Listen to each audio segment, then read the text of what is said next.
Pulso Terminal, alianza entre Estados Unidos y Colombia, pone a prueba a Diosdado Cabello. Adiós entre escombros y pantallas, el doloroso duelo a distancia de la diáspora venezolana. Paciencia agotada, salarios, agua y elecciones encienden las calles de Venezuela. Sean todos bienvenidos a la emisión estelar de Impacto Venezuela de este jueves 13 de agosto de 2026. A esta hora ponemos en sus manos las noticias más importantes de Venezuela y la región, con toda la información y los detalles de lo que está ocurriendo. Soy Génesis Pérez y para mí es un placer acompañarlos. Comencemos. La alianza militar que acaban de establecer Colombia y Estados Unidos contra los grupos pone nuevamente la mirada sobre la frontera con Venezuela. En ese escenario, la operación Relámpago del Catatumbo, liderada por Diosdado Cabello, estará en la obligación de cooperar con la ofensiva de Bogotá y Washington. Juliana Palmar con el reporte. La ofensiva militar contra los grupos armados del Catatumbo entra en una nueva fase de cooperación militar entre Washington y Bogotá. El objetivo es golpear estructuras del ELN y las disidencias, pero cualquier operación en esta zona tendrá un impacto directo sobre la frontera venezolana que mantiene la operación Relámpago del Catatumbo, desplegada para controlar pasos fronterizos y combatir grupos irregulares y redes de narcotráfico. I'm also proud to announce that Colombia will join the ACCC, becoming the 19th member. And through the newly inaugurated president, as our president likes to say, President El Tigre, Colombia has already requested that the Department of War join Colombia in its fight against narco-terrorism, authorizing joint military operations to destroy terrorists and terror networks. Thank you very much. La incógnita ahora es el papel de Caracas. ¿Mantendrá una operación exclusivamente venezolana o habrá coordinación con Colombia para cerrar corredores utilizados por los grupos armados? Bueno, la alianza militar entre Colombia y Venezuela está en el marco de la lucha y evidentemente que esto no es nuevo. Recordemos que en los años 90 se hizo el Plan Colombia, donde Estados Unidos dio mucha ayuda militar, tanto de profesionales como de material de defensa. Y en esa cooperación con Colombia ya tienen amplia experiencia en la lucha contra las drogas en territorio colombiano. De manera que el rol que tiene Venezuela en esto va a ser un rol de contención o las instrucciones que les dé Estados Unidos al respecto. Y aquí aparece el factor Diosdado Cabello. ¿Puede el dirigente chavista mantener una política de control exclusivamente venezolana? ¿O el nuevo escenario regional podría obligarlo a cooperar con Estados Unidos y Colombia? ¿Qué implicaciones tendría para la soberanía venezolana y para la propia operación Relámpago del Catatumbo? Sí, está obligado. Lo tienen precisado. Vale $25 millones. Si él no colabora, en cualquier momento se lo llevan. Me imagino que le estarán negociando y tratando de ayudar a los Estados Unidos en esta lucha antidroga para salvar su alma. Pero Diosdado está, los hilos de Diosdado están manejados por los Estados Unidos. Lo tienen precisado exactamente. El nuevo escenario regional coloca a Venezuela ante una decisión compleja: cooperar, coordinar o mantenerse al margen de las operaciones de Estados Unidos y Colombia contra los grupos. La respuesta de Diosdado Cabello podría definir no solo el futuro de la operación Relámpago del Catatumbo, sino también la posición de Caracas frente a Washington y Bogotá. Para Impacto Venezuela, Juliana Palmar. Se enciende el debate en las calles y en las redes. Impacto Venezuela abre el espacio para escuchar las opiniones de la ciudadanía frente a la pregunta planteada en nuestra emisión matutina de hoy. Se abre el camino para desmontar al TCJ chavista, mientras, por ejemplo, Linda Loaiza, una de las tantas víctimas de este sistema, acumula 25 años esperando justicia. ¿Qué garantías exigirías para confiar en la renovación total de magistrados del TCJ? Comenzamos con Rafael Cornieles, quien asegura que aquí hay que confiar en Dinora y su gente para colocar magistrados en los cuales podamos tener confianza, porque el chavismo va a tratar siempre de buscar la manera de jugar a su favor. Por su parte, Denise Rangel piensa que hay que colocar abogados que cumplan con los requisitos mínimos para ocupar un sillón en el alto tribunal. El caso de Linda Loaiza debe ser reparado como manda la ley. Neptalí Jaramillo dice que el país decente tiene que presionar para que se cumplan los acuerdos establecidos y verificar mediante auditorías el manejo de los recursos descongelados por los organismos internacionales. Y finalmente, Carlos Padilla opina: qué vergüenza de mesa de negociación. En premio a los excelentes servicios prestados durante el terremoto, se decide entregar a los delincuentes el oro guardado en Inglaterra. Gracias a todos por participar. Seguimos con más en nuestra emisión estelar. Los primeros acuerdos de la mesa de negociaciones en Venezuela ya generan lecturas divididas. Para algunos sectores, la renovación completa del TSJ y la recuperación de activos bloqueados abren una oportunidad real de transición. Pero para otros, sigue faltando amplitud y desconfían que el chavismo le ponga las manos a los fondos en Inglaterra. El diálogo mostró resultados. Ahora entra en la etapa más difícil: convencer a quienes todavía miran el proceso con escepticismo. Quique Frías nos amplía la información. Ya el país conoce los primeros acuerdos producto de la primera fase de las negociaciones entre la Comisión de la Asamblea Nacional electa en 2015 y la delegación del gobierno encargado. Lo que más ruido ha hecho es la anunciada reforma completa y profunda del Tribunal Supremo de Justicia. Las reacciones son amplias y algunas son optimistas. Solo tenemos que apostar a que los resultados sean positivos. Sí, ha habido mala experiencia con anteriores diálogos y negociaciones, sí la ha habido. El Tribunal Supremo de Justicia no puede ser el bufete personal de nadie. Todo diálogo, toda posibilidad de encuentro, hay que verla como un hecho favorable dentro de la realidad venezolana, pero también pues hay que ir pues con paciencia y cautela. Es positivo para el país, para el venezolano de a pie, en un país donde la justicia es inexistente, donde la Constitución ha sido violada una y otra vez por quienes están en el poder, como las leyes han sido violadas una y otra vez. Otro factor que genera optimismo es la atención a las injustas detenciones por motivos políticos, que hasta el último conteo de Foro Penal se ubica en 382. La presidenta de la AN 2015, Dinora Figuera, se comprometió con familiares de presos de conciencia.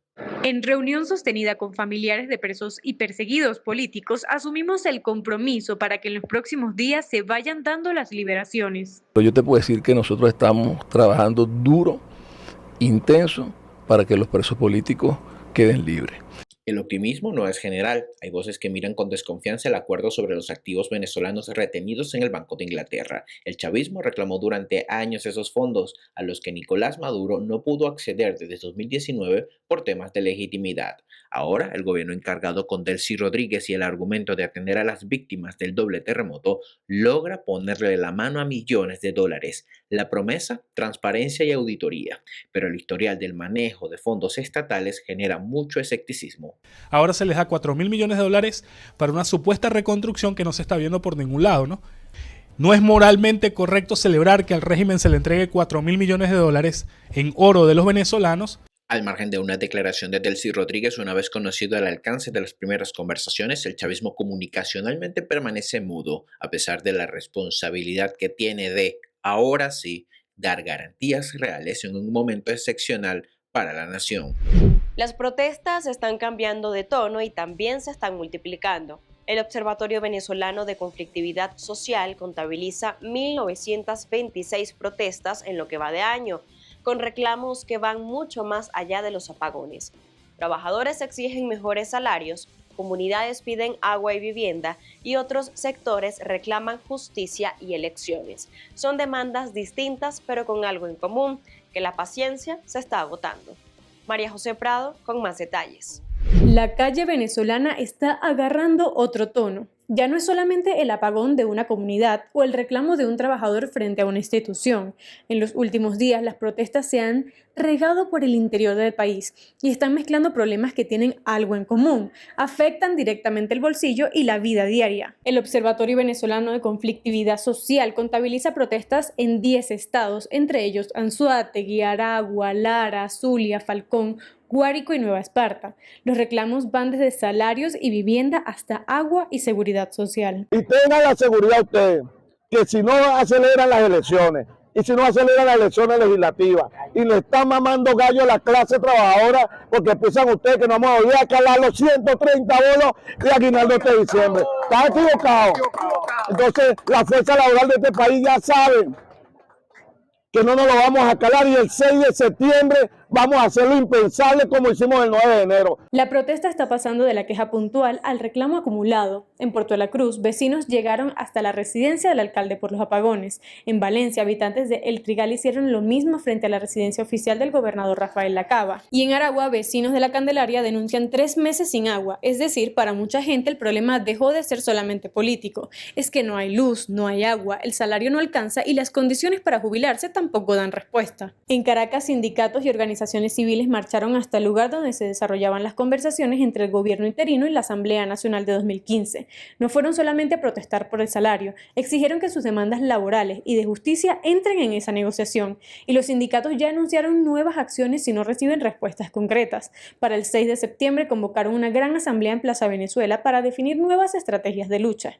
El riesgo no está solamente en que aparezcan más protestas, está en que distintos sectores empiecen a marchar por lo mismo: trabajo, servicios, justicia y elecciones. De hecho, este viernes 14 de agosto está convocada una protesta nacional contra los apagones bajo la consigna Venezuela en tinieblas, que además incorpora una exigencia política: elecciones presidenciales. En el primer trimestre del año, el OBCS ya había registrado 144% más manifestaciones que en el mismo periodo de 2025. Lo que viene no se puede predecir, pero sí hay señales históricas que mirar.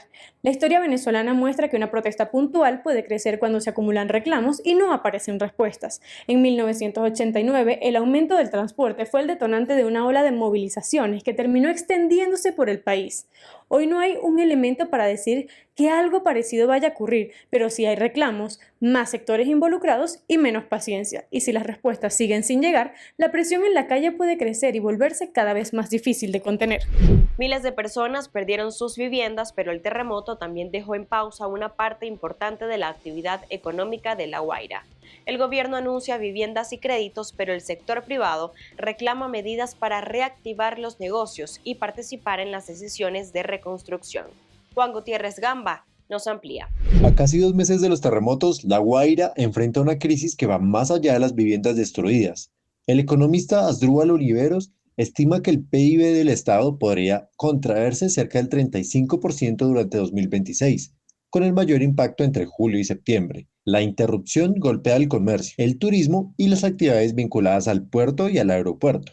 El gobierno ha anunciado viviendas, créditos de emergencia y obras de recuperación, mientras miles de personas continúan desplazadas. La pregunta es si esas medidas alcanzan para reactivar la economía de un estado golpeado en varios frentes. Nuestro puerto de La Guaira ya está activo, empezó a dar cosa de unos 10 días empezar a recibir buques cargueros que trasladan esta mercancía de importación y exportación. Ya estamos movilizando, más lento de ser el Aeropuerto Internacional de Maiquetía, evidentemente de las estructuras que están destruidas totalmente y que la pista pudieran ser rescatadas rápidamente y que empiecen a entrar vuelos cargueros. Eso va a ayudar mucho a la reactivación, porque parte de la esencia económica y nuestra actividad radican esos dos elementos. El propio balance oficial de más de 17.000 personas que quedaron sin vivienda muestra la dimensión del problema habitacional.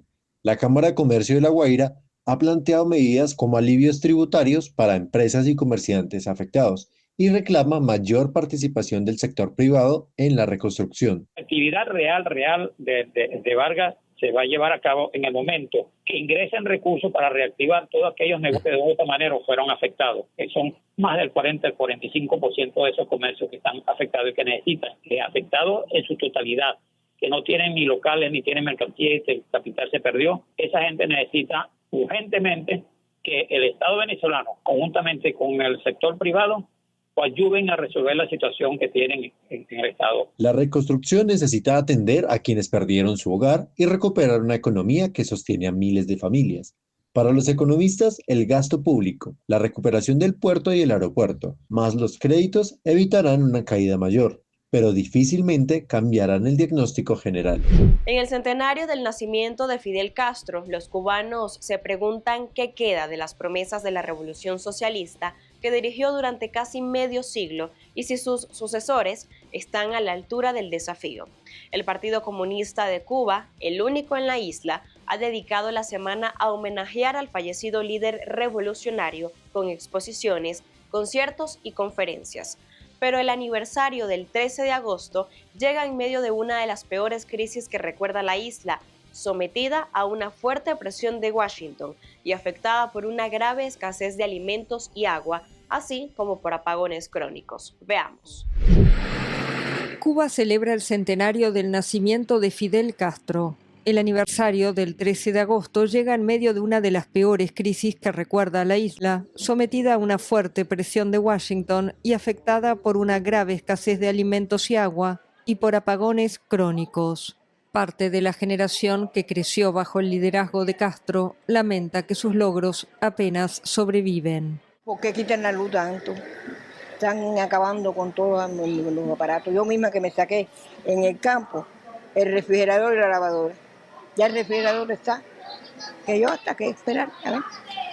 Pero muchos, como este electricista de 54 años, lo recuerdan con fervor. Fidel fue un maestro, nos enseñó muchas cosas. Ahora, el legado siempre quedó, pero imagínate tú la necesidad y las cosas, muchas personas lo han dejado atrás. En un pequeño bar en su vivienda, Suárez colecciona recuerdos de la revolución desde hace más de una década y cree que si Fidel viviera hoy, las cosas serían distintas. Era una persona muy estratega, muy natural, y estuviera metiendo el cuerpo duro, por su pueblo. Para muchos, como él, la actual crisis refleja la ausencia del hombre que condujo a Cuba durante casi medio siglo y que murió hace una década. En este taller en La Habana Vieja, Rogelio Valdivia ha levantado una suerte de santuario dedicado al líder revolucionario. Fidel subió a la sierra, hizo la revolución, bajó, hubo cambio, lo que imagínate, ya Fidel no está. Todo el mundo no tiene la capacidad que tenía Fidel.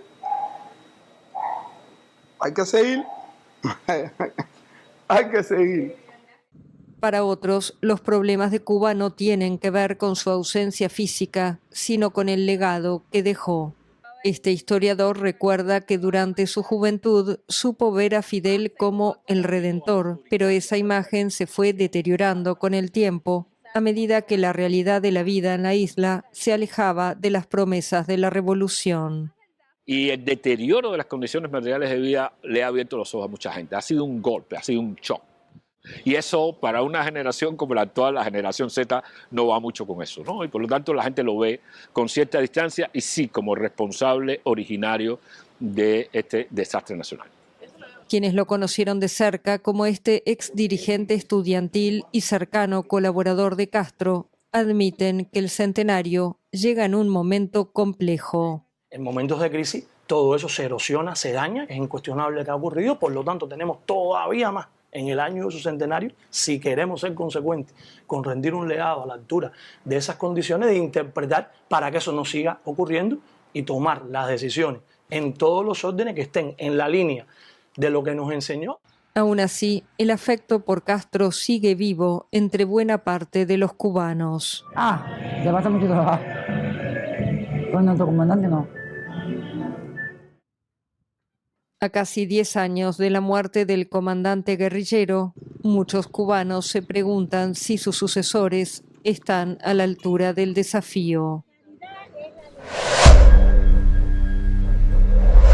Lo que sucede fuera de nuestras fronteras también es importante conocerlo. Por eso analizamos las noticias internacionales que hoy marcan la pauta y repercuten en Venezuela.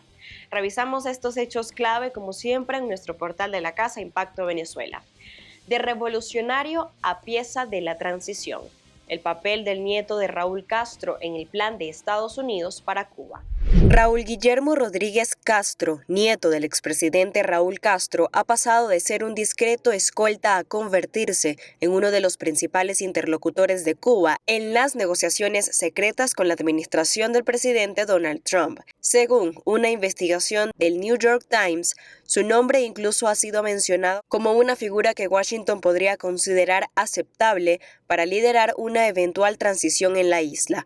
Rodríguez Castro, de 42 años, durante años fue el guardaespaldas personal de su abuelo. Hoy, sin embargo, mantiene contactos de alto nivel con el secretario de Estado de Estados Unidos, Marco Rubio, y el director de la CIA, John Ratcliffe. Reconocer cuerpos por videollamada, el duelo a distancia de la migración venezolana. Si algo fue doloroso para muchos venezolanos que están fuera del país, además de la angustia del pasado 24 de junio, es que hubo casos en que tuvieron que reconocer a sus familiares muertos por una videollamada. Se han registrado diversos testimonios de este tipo, lo que refleja un sufrimiento más para la diáspora venezolana a la que le ha sido difícil regresar al país en momentos cuando necesitaban estar con sus familias. ¿Por qué podría ser imposible para Trump reemplazar a Karoline Leavitt? La secretaria de prensa de la Casa Blanca, Karoline Leavitt, dejará su cargo a finales de agosto, según anunció el presidente Donald Trump. La inminente salida de una de las aliadas más cercanas del presidente dentro de la Casa Blanca marca un importante cambio en la operación de prensa del gobierno a menos de 3 meses de las elecciones intermedias. Los analistas sostienen que a Trump le será difícil sustituirla porque es una de las pocas funcionarias que entiende la forma de pensar del mandatario. Y así ponemos punto y final a la emisión estelar de noticias de Impacto Venezuela. Recuerden que para más tenemos contenido actualizados en nuestras plataformas digitales. Hasta una próxima emisión.